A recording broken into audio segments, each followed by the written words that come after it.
Ant-Man and the Wasp: Quantumania is a solid start to the MCU's Phase 5, working well to serve Scott Lang's story and introduce the menacing Kang. After an experimental phase that introduced a host of new characters, Marvel Studios is launching Phase 5 of the Marvel Cinematic Universe with Ant-Man and the Wasp: Quantumania. The movie has the dual tasks of not only rounding out Paul Rudd's Ant-Man trilogy that kicked off back in 2015, but setting the stage for what's to come in Phase 5, which is part of the franchise's multiverse saga. Thankfully, director Peyton Reed and writer Jeff Loveness are up to the task. Ant-Man and the Wasp: Quantumania is a solid start to the MCU's Phase 5, working well to serve Scott Lang's story and introduce the menacing Kang. As its name implies, Quantumania sees Scott Lang, aka Ant-Man, Rudd, get dragged into the quantum realm alongside his daughter Cassie, Catherine Newton, his superhero and romantic partner Hope Van Dyne, Evangeline Lilly, and her parents, Janet Van Dyne, Michelle Pfeiffer, and Hank Pym, Michael Douglas. Once there, Janet is confronted with her past and all five are targeted by Kang the Conqueror, Jonathan Majors, terrifying being who has laid waste to much of the quantum realm.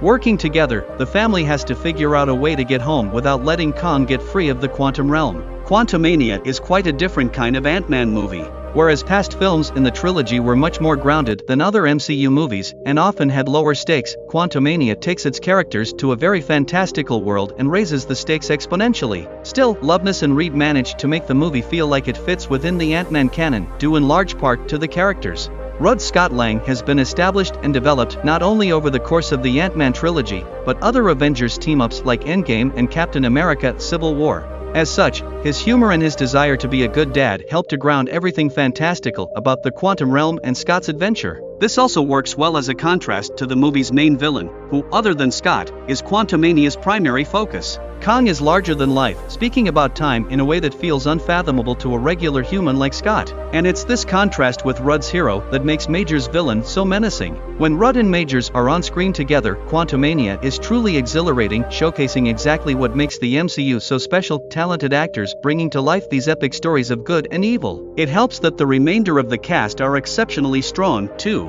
Newton's Cassie gets some great moments of her own, though it's Pfeiffer's Janet who shines brightest after Rudd and Majors. Douglas also has some fantastic line deliveries that bring a lot of Ant-Man's signature humor to the film. Lily has a lot less to do in this movie than past Ant-Man outings, but has a few moments. The scene stealer, though, is the actor who plays M.D.K., who's an absolute delight in Quantumania.